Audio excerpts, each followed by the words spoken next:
Hello and welcome to another episode where we are painting the pool. In this episode we're going to get the 3 coats of paint onto the pool and I'll show you what it looks like.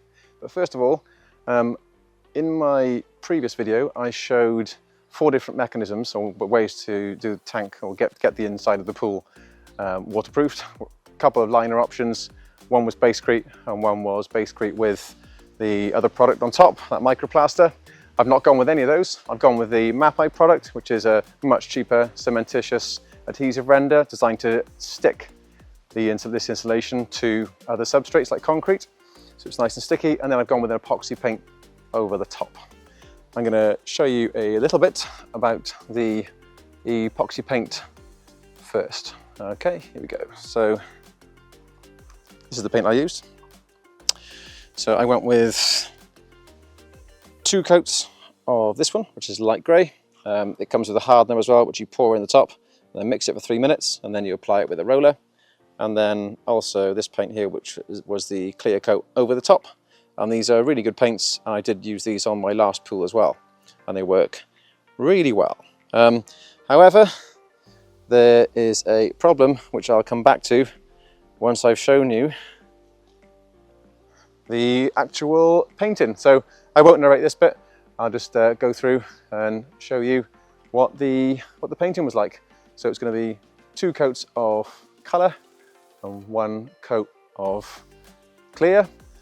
Once I've shown you that process and what it was like, I'm going to go through one of the problems, things that I've learnt I wouldn't do next time, because there was a slight issue when I was painting it, which I'll go through once I've shown you the painting.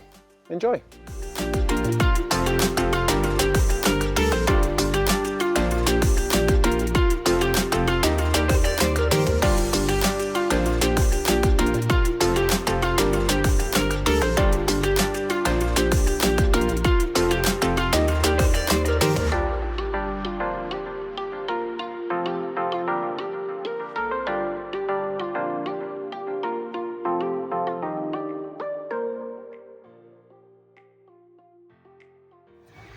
And there you have the first coat of paint, looking pretty nice in the sun. It's drying nicely. Not quite uniform because it went thicker on the other places, but that's pretty nice there in terms of what it's looking like. And yeah, I'm pretty happy with coat number 1. So stay tuned for coat number 2 tomorrow. And that blue from the natural watercolour is going to look pretty good. So we're all prepared for the second coat. I'm going to film it from a different camera angle this time. One thing that might be interesting about the second coat, and that how it's different to the first coat, is that it is going to have this sort of sand sprinkled into it. It's like silica sand. I think it's like 500 or half a millimetre to a millimetre in size.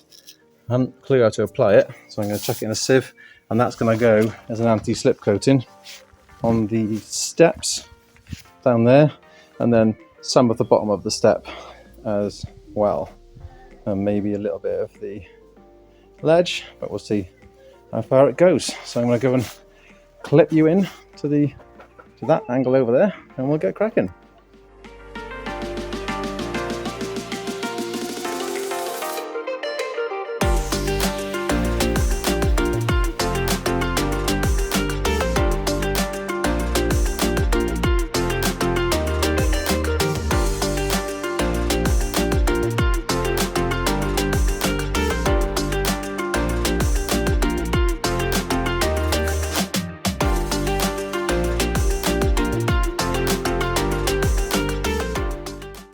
And this doesn't look very different, but this is after doing the second coat.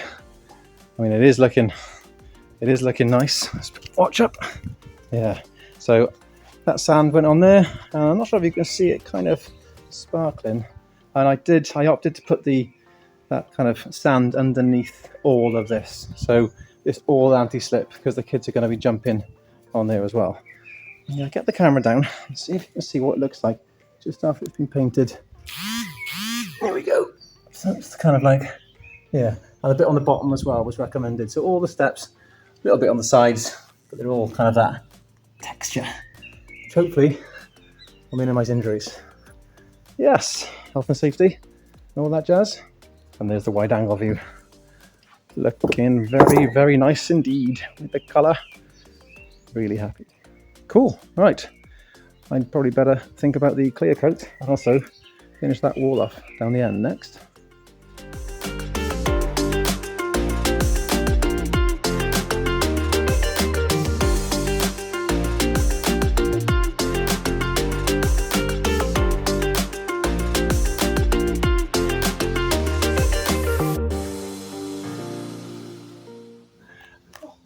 And there we go. Coat number 3 done. And we got some nice weather.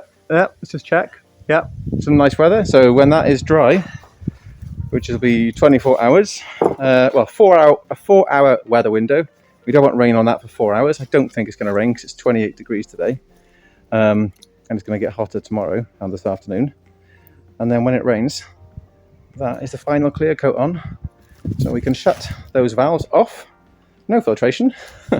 Now in theory, we could just fill it up. I hope you enjoyed that little montage of painting. So what was the problem? Okay, so what you're supposed to do is put your first coat of colour on, you roller that onto the steps and the ledge where you want the anti-slip bead to go. You pour your anti-slip bead on top of that, your silica sand, and then you just roller on top straight away. And then you paint the whole pool, but you just put the sand on the steps and the ledge. I made a mistake and I used the same roller for the ledge and the steps, which had bits of sand in it, to do the rest of the pool, and then bits of sand ended up basically curing in the first coat, or sorry, second coat of colour, because I did it in my second coat, not the first coat. You're supposed to add your silica sand into your first coat, so I didn't even do that, so I got it wrong from the start. So I added my second coat with the silica sand, and then the whole pool had bits of sand in it, which was really sharp. So I had to go through after it had cured and remove that sand, which actually revealed some of the substrate, so some of the render was then visible, which basically means that I, just before doing the third coat of clear, I actually touched up some of the grey where it was exposed to the substrate, then put the clear on. The grey didn't really cure very well, and then I put the clear on. And the reason I had to get the clear on is because you're on a bit of a window. So as soon as you put the coat of colour on, you've got between 24 and 48 hours to get the next coat on, so that it bonds nicely to it. So as a result, we do have some patchiness inside, which I'll show you now. Okay. So that's currently what it looks like. And you can see some patchiness on that wall there, which is where most of the sand was. I'm just hoping that when it's filled, you're not going to see much of it. I do have a plan B, so it's not all bad. And there's some patchiness on the floor as well. But we're going to be mainly sitting up here when we're out with the pool, and we're going to be sitting kind of over here when we're out with the pool, and that wall are completely unaffected. So it's just kind of the two walls that you can't see and a bit on the ledge as well. Let's go and have a bit of a closer look to see what it kind of looks like. Can you see that kind of textured look? The sun's out on the ledge and the steps, and also there's a little bit on the floor. And that's come out really nicely, and it is nice and grippy. That's the silica sand that's been mixed in to the pool. And yeah, overall, it's pretty good. And it's already starting to fill with a bit of rainwater. It's bright, and I can't even see the screen. Is it recording? Yeah, so, and put the skimmer plate on as well. So we've got 7 holes in the pool. There's one there, which is the return, another return there, which is the kind of medium level returns. That's for the light. And over here, you've got a high level return, and then a suction point and a suction point down there. In the suction points, I've screwed in the just kind of one-piece fittings that just screw in. I've got a 2-inch external thread. Screw that in, and then you can put a little grate over there as well. And those 2 suction points are on a T, remember, as well. So I need to screw in the eyeball return inlets into there. It's been 5 days now since this clear coat dried. There's some water, so this is actually pretty much ready to fill. So yes, I'll be able to get that filled quite soon. I'm disappointed with that patchiness, but it is what it is. My plan is to tile the base maybe this winter or next winter with some nice mottled grey porcelain tiles, because that would be nice, just get a nice base. But we'll see, I'll make some videos about that if I do it. So what's remaining before we can get it filled? It's just going to be the plumbing on the inside and the safety cover. I think I'll do a video on the plumbing and the safety cover. I'll just make it into one video. Without the plumbing, you can't turn the filtration on, and without the safety cover, the pool just isn't safe, so I can't fill it. I might even finish the safety cover mounts and stuff off today, and I'll probably do a little piece around the what I'm doing for the safety aspect. If you haven't done a like, please can you do a like on the video, and hopefully, yeah, we'll have within weeks not months, or even maybe days, the plumbing and the safety cover will be done, and we'll start to turn the tap on. I have missed my birthday, but you can't rush these things. It is what it is. So yeah, thanks very much for watching, and I'll see you next time.